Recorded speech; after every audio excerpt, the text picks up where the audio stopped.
Learn Igbo sentences used in daily life. Igbo, English.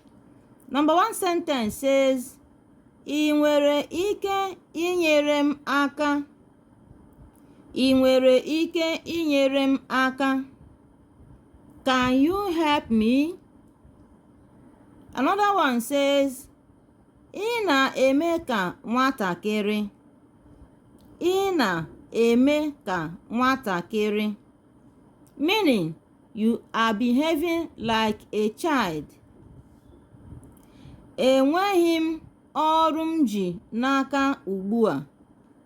Enweghị m ọrụ m ji n'aka ugbu a.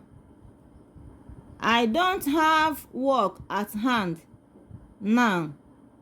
I don't have work at hand now.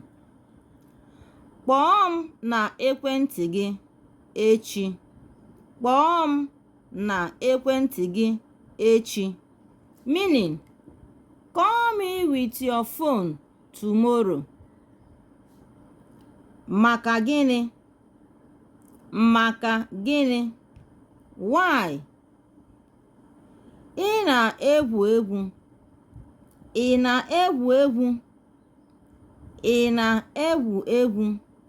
Meaning, are you kidding? Mba, achọghị m ya. Mba, achọghị m ya. No, I don't want it. Echegbula onwe gị biko. Echegbula onwe gị biko. Meaning, don't worry yourself, please. Enwetara m ya. Enwetara m ya. I got it. Mee ihe m kwuru. Mee ihe m kwuru. Do what I said. Ekwetaghị m. Ekwetaghị m. Meaning, I don't agree. Like and share our videos.